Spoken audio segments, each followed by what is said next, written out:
In this video I'm going to show you how to easily build a hollow arch, also known as a single rainbow arch. Whenever I start a project, I usually work with a large sheets of plywood.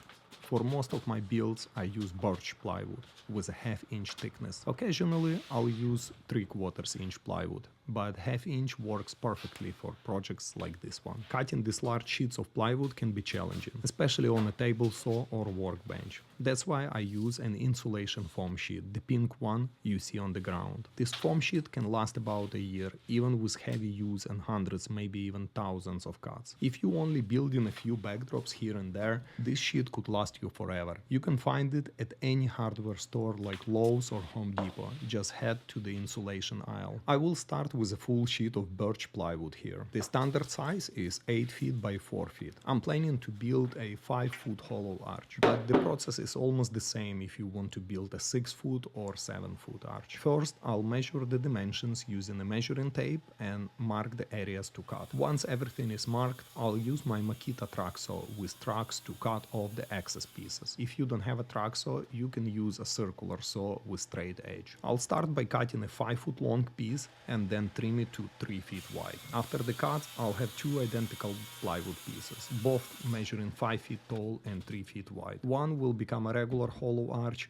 and the other will be foldable, which I'll probably demonstrate in the next video. To cut out the arch, we need to locate the center of the plywood as a pivot point for the circle cutting jig. If you don't have a jig, you can do this process with a long ruler to mark the arch and cut it out with a jigsaw.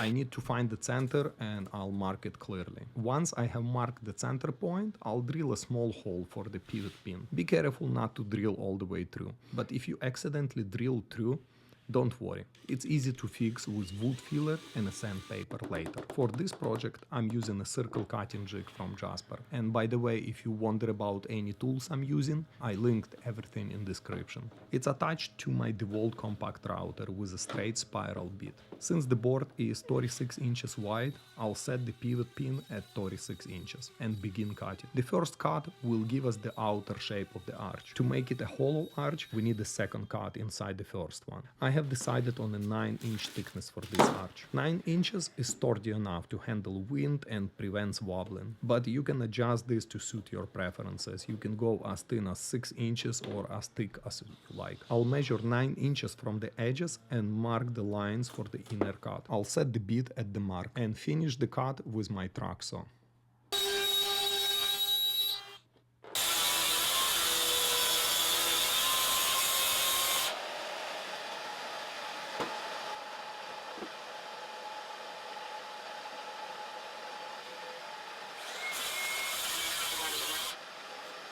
Once the inner piece is removed, we have left with a perfect hollow arch.